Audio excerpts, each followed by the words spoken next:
Assalamualaikum warahmatullahi wabarakatuh. Perkenalkan, saya Devi Arahel Asafiola, mahasiswa Universitas Negeri Makassar, Fakultas Ekonomi dan Bisnis, jurusan S1 Akuntansi dari kelas B dengan NIM 230901500009.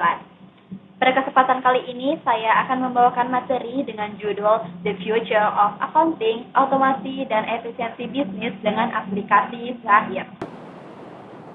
Teman-teman, pernahkah kalian membayangkan bagaimana sebuah perusahaan besar dengan ribuan transaksi setiap harinya mengelola laporan keuangan mereka? Apakah mereka masih menggunakan buku besar manual yang setebal bantal itu? Nah, jawabannya tentu saja tidak. Di dalam dunia akuntansi yang telah mengalami evolusi besar, kita telah berpindah dari era paper-based ke era digital yang serba cepat. Nah, hari ini kita akan membedah secara mendalam apa itu perangkat lunak akuntansi dan mengapa menjadi jantung dari setiap bisnis modern. Nah, yang paling menarik lagi, kita akan melihat bagaimana teori-teori akuntansi tersebut diimplementasikan langsung ke dalam salah satu aplikasi yang paling populer, yaitu Zahir Accounting. Sebelum kita melangkah lebih jauh ke simulasi aplikasi penggunaannya, nah mari kita tarik nafas sejenak dan menyelami terlebih dahulu fondasinya. Jadi teman-teman, sebenarnya apa itu perangkat lunak akuntansi? Nah, jika kita merujuk pada literatur teknisnya, ia adalah sebuah sistem aplikasi yang dimana dirancang untuk menangkap, memproses, dan menyajikan transaksi keuangan. Namun, bagi saya, atau mungkin bagi kalian calon akuntan masa depan, ia adalah sebuah mesin waktu. Nah, kenapa disebut mesin waktu? Karena sistem ini memotong waktu kerja kita yang dulunya bisa membuat laporan keuangan itu berhari-hari. Nah, sekarang itu kita tinggal menggunakan hitungan menit saja, laporan keuangan itu sudah pasti jadi. Nah, teman-teman, untuk lebih detailnya lagi, mari kita bedah 3 pilar utama yang menjadikannya jantung pertahanan setiap bisnis modern. Pilar pertama ada integritas data. Coba bayangkan sebuah skenario klasik di sebuah perusahaan lama, yang dimana bagian penjualan itu ada di lantai 1, itu sibuk mencatat laporan nota-nota. Sementara di bagian lantai ketiga itu ada bagian gudang yang ternyata bingung karena stok barang ini hilang tanpa catatan. Nah, di sini adalah terjadi chaos ketika data bekerja itu di pulau yang berbeda-beda. Namun, jika kita menggunakan perangkat lunak akuntansi, jadi tembok ini bisa dihancurkan, pemisah itu bisa hancur. Nah, di sini akan lebih detail lagi dan jelas. Di sini itu data bekerja seperti aliran darah yang dimana salah satu transaksi penjualan terjadi, itu sistem akan memompa informasi tersebut ke seluruh perusahaan.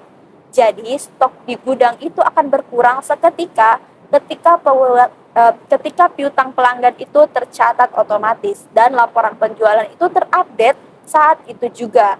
Nah, ini adalah keunggulan dari sebuah perangkat lunak akuntansi yang biasa kita sebut dengan single source of truth, yaitu salah satu sumber kebenaran data yang tidak akan lagi tumpang tindih. Terus ada pilar kedua, yaitu otomisasi siklus akuntansi. Nah, kita semua ingat perjuangan kita saat dulu menyusun siklus akuntansi secara manual. Itu kita menjurnal dari bukti-bukti transaksi, masuk ke buku besar, hingga membuat neraca lajur yang seringkali itu tidak balance. Namun, seperti di era digital saat ini, itu filosofinya berubah dari input ounce ke output everywhere. Nah, jadi kita ini cukup melakukan satu kali entry data di awal saja. Misalnya kita menginput faktur pembelian, maka itu akan secara sistematis itu melakukan tugas-tugas administrasinya, yang dimana itu akan jurnal terbentuk, buku besar itu akan terisi otomatis. Nah, bahkan jurnal penyelesaian pun itu bisa diatur secara sistematis.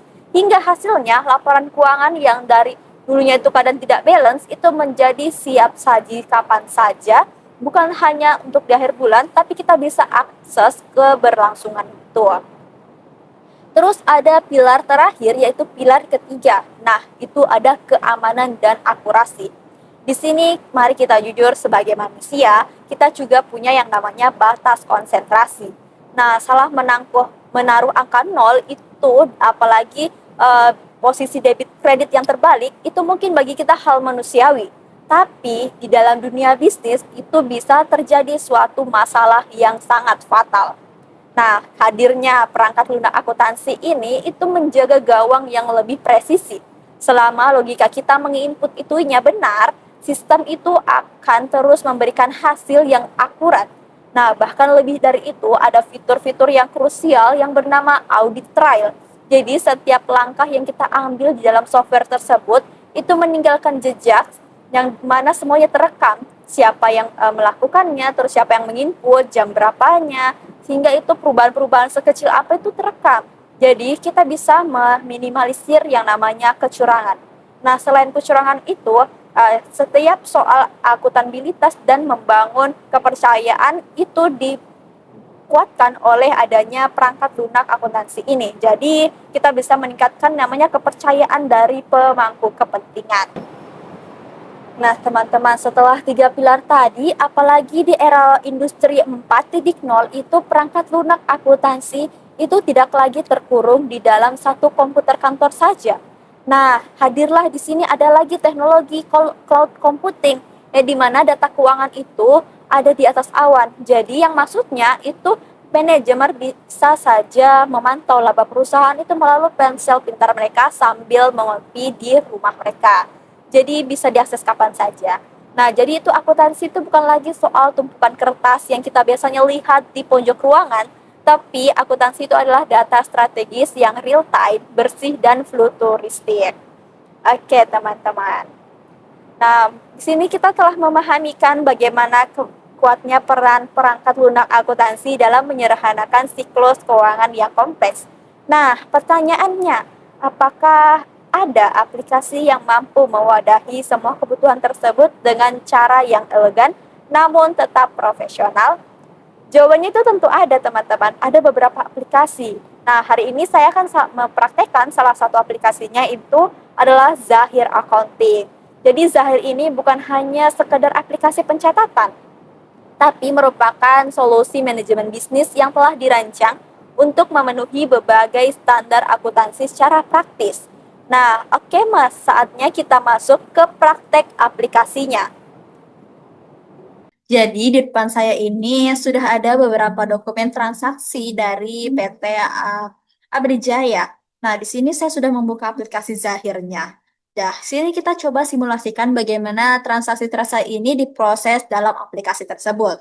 Di sini coba misalnya soalnya gini, transaksi dibayar sewa di muka. Nah, kita melihat dokumen pertama itu tercatat PT Abrijaya itu melakukan pembayaran sewa gedung kantor pada PT Mega Home sebesar 24 juta untuk masa 2 tahun. Oh, bagaimana caranya kita menginput transaksi tersebut ke dalam aplikasi? Mungkin kita jelaskan dulu secara sederhana. Dalam akuntansi manual itu kita kan harus berhati-hati untuk menentukan akun mana yang masuk aset, dan juga bagaimana nanti untuk alokasi bebannya. Namun di Zahir, caranya itu kita tinggal klik yang namanya ini kas dan bank, terus kita pilih keluar kas keluar. Nah, kenapa kas keluar? Karena kan itu kita tadi untuk membayar sewa di muka kan untuk masa 1 tahun gitu misalnya ya. Nah, di sini MT Megahome kita klik yang ini.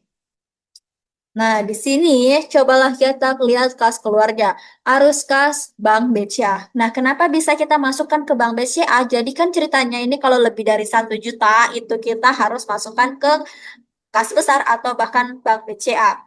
Nah, kalau untuk kas kecil itu, untuk transaksi-transaksi kecil di em, yang misalnya berapa ratus ribu, yang pokoknya di bawah 1 juta gitu. Nah, terus untuk akunnya di sini kita jadikan di sini sewa dibayar di muka. Nah, di sini itu kita arus kas ini sudah berada di debit. Nah, kalau untuk akun yang di bawah sini itu sudah ada di kredit. Jadi tetap balance. Nah, setelah semua kita input seperti ini, kita tinggal rekam.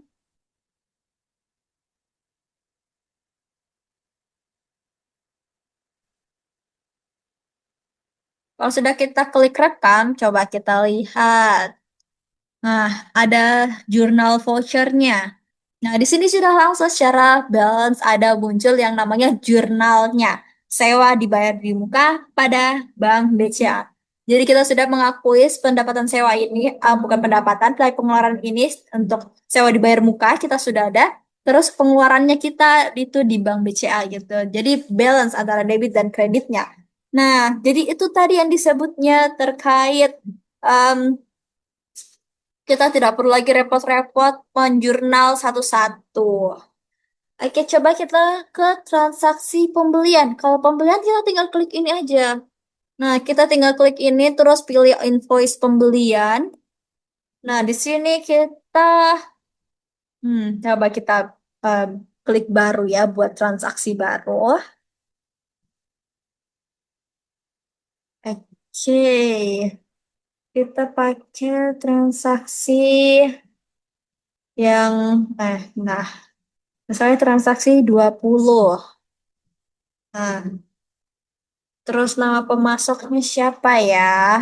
Nah, misalnya kita membeli elektronik. Nih, hmm, kita mau beli barang apa? Kita klik aja di sini nomor barang. Barang, oh kita coba mau beli laptop Asus ceritanya. Nah, tinggal kita klik di sini satu.